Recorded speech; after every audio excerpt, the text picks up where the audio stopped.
नमस्ते दोस्तों, स्वागत है आपका मेरे YouTube चैनल दीप क्लासेस में, जिसमें हम MHD 3 का यूनिट नंबर 3 कर रहे थे। आज की वीडियो में जानेंगे यूनिट 3 से टॉपिक नंबर 3.2, जिसमें हम नारी जीवन के प्रति प्रेमचंद का जो दृष्टिकोण था इसे डिटेल में समझेंगे। बिना देरी के स्टार्ट करते हैं अपना आज का वीडियो। यही सही है कि गांव जीवन का केंद्रीय पात्र होरी है और होरी के किसान जो हैं बने रहने की चिंता लेखक की जो है मुख्य चिंता है। इस दृष्टि से देखा जाए तो किसान संबंधी चिंतन में रचनाकार के मन में जिज्ञासा का जो है भाव नहीं है। यहाँ पे समझाया गया कि जो गोदान उपन्यास है, इस उपन्यास में जो हमें गांव की कहानी दिखाई गई, इसका मुख्य पात्र था होरी। लेकिन मुंशी प्रेमचंद को सबसे बड़ी चिंता ये थी कि जो होरी है ये किसी भी तरह अपनी खेती किसानी को किस तरीके से बचाए रखे। अगर हम इसी नज़रिए से देखें तो किसानों को लेकर प्रेमचंद के मन में अब कोई भी जिज्ञासा या फिर कहीं कुछ भी नया जानने की जो इच्छा थी वो नहीं बची। इस विषय पर वे मनन कर चुके हैं, संगत निष्कर्षों पर पहुंच चुके हैं। इस विषय पर अब उनको कोई बहस जो है नहीं करनी है। वे जानते हैं कि किसान की समस्याएं क्या है और इसे प्रेमचंद जो है उपन्यास में बताते हैं। यानी कि प्रेमचंद को पता लग गया किसानों की क्या समस्याएं, जिसे प्रेमचंद ने गोदान उपन्यास में दिखाया। इसीलिए इस प्रकरण में रचनाकार का आत्मविश्वास जो है ये कथा को गति देता है, चरित्र को दिशा देता है, परिस्थितियों का समग्र मूल्यांकन कर डालता है। कहीं हिचक नहीं है और संकोच नहीं है।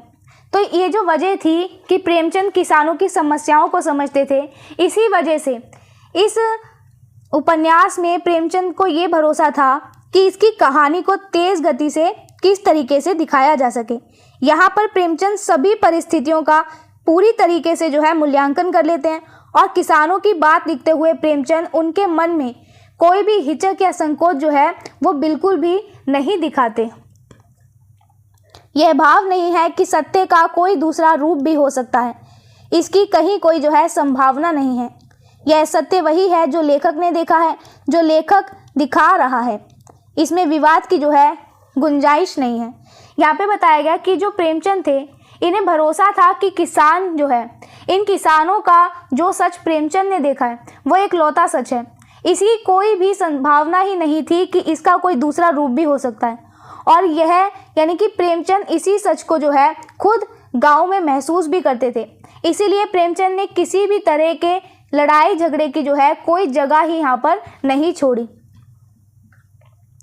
संवाद की संभावना नहीं है। इस विषय पर जब भी दो पात्र बात करते हैं वह एक ही बात को जो है आगे बढ़ाएंगे। उनके संवाद परस्पर पूरक ही होंगे। इसमें परिवर्तन की गुंजाइश लेखक नहीं छोड़ता।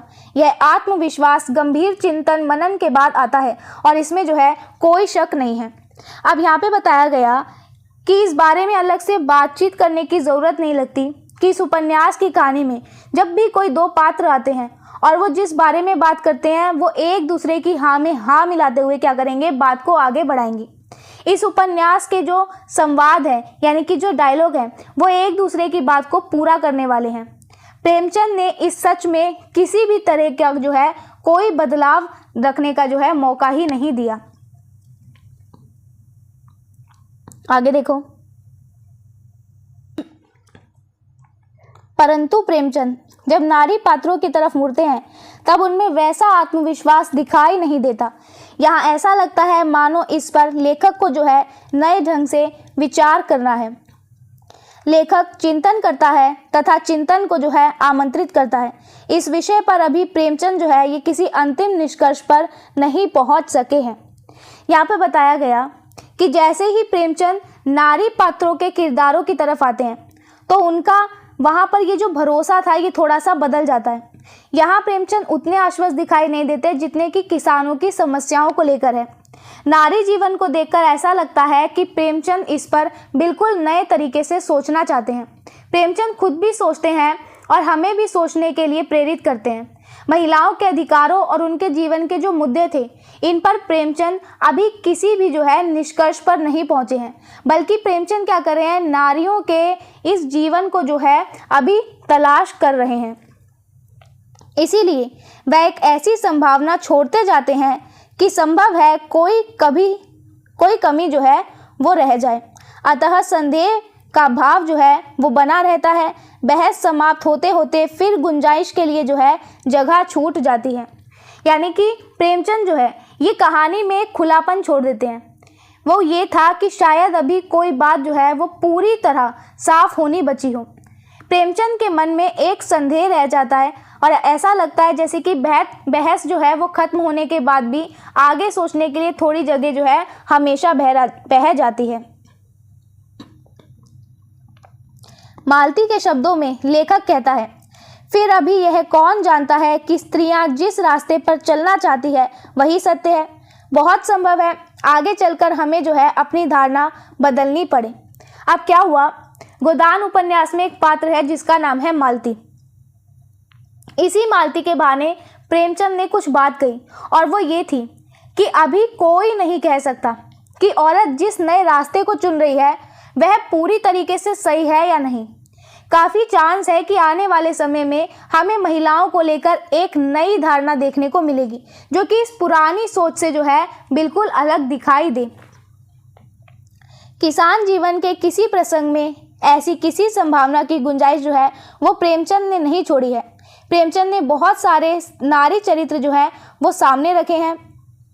उनके जीवन को अनेक तरह से देखा, जांचा, परखा, बहस की, विचार किया और फिर भी जो है अंतिम रूप से कुछ कह नहीं पाए। यानी कि जब प्रेमचंद किसानों के टॉपिक को लेते हैं तो इन किसानों के टॉपिक में प्रेमचंद ने ऐसी कोई भी दुविधा नहीं छोड़ी थी जैसी उन्होंने नारी पात्रों में छोड़ी। लेकिन नारी जीवन के लिए प्रेमचंद ने कई तरीके के जो है पात्र इस उपन्यास में रखे। प्रेमचंद महिलाओं की जिंदगी को हर कोने से जो है प्रेमचंद ने जांचा और परखा था, इस पर बहुत अच्छे से विचार किया था। लेकिन फिर भी आखिर में देखें तो कोई एक पक्का निर्णय जो है वो प्रेमचंद इन नारी पात्रों के लिए नहीं ले सके।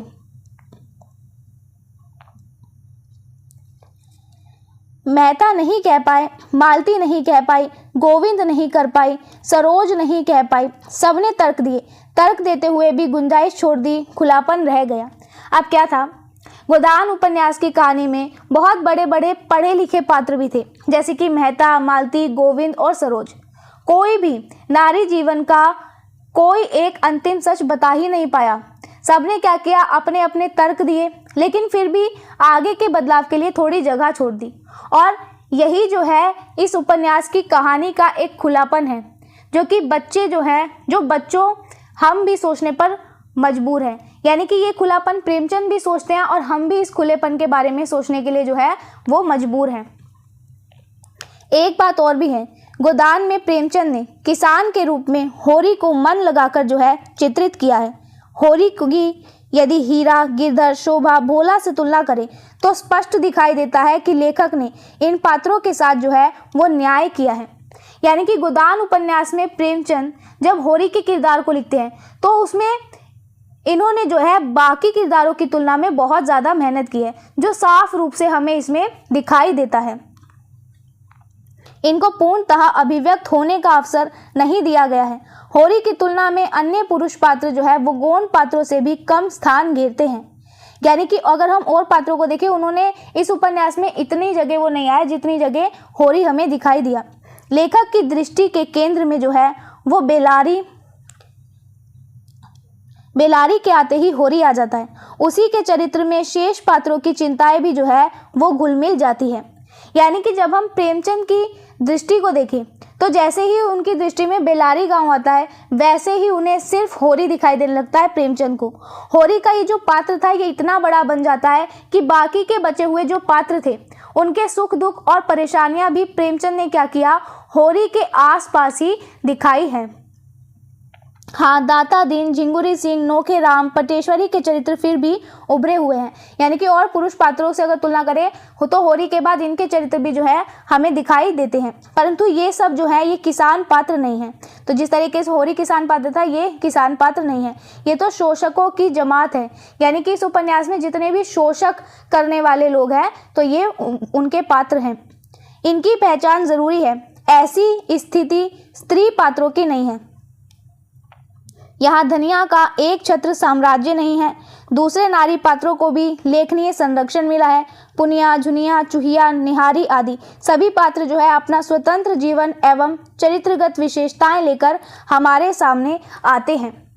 तो यहाँ पे क्या बताया गया, अगर हम गोदान उपन्यास के गांव की महिलाओं को देखें तो वहाँ पर इस उपन्यास की कहानी बिल्कुल अलग दिखाई देती है।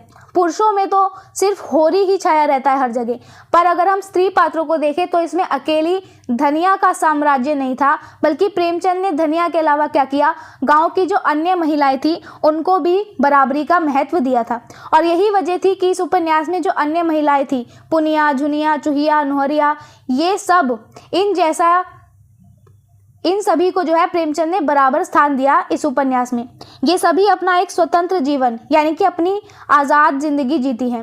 इन सबकी अपनी अलग अलग विशेषताएं हैं, इनके स्वभाव अलग अलग है, जिन्हें देखकर हमें लगता है कि हर एक महिला जो है वो अपने आप में बहुत अनोखी और बहुत मजबूत है। तो इस तरीके से हमारा ये जो टॉपिक था ये यहीं पर ख़त्म हुआ। नेक्स्ट वीडियो में नेक्स्ट टॉपिक को जानेंगे, जिसमें हम चरित्र चित्रण की विधि और जो नारी चित्रण है इस उपन्यास में उनके बारे में जानेंगे। तब तक के लिए वीडियो पसंद आया हो तो वीडियो को लाइक एंड शेयर ज़रूर करें, चैनल को सब्सक्राइब करना ना भूलें। मिलते हैं हम अपने नेक्स्ट वीडियो में, तब तक के लिए थैंक यू।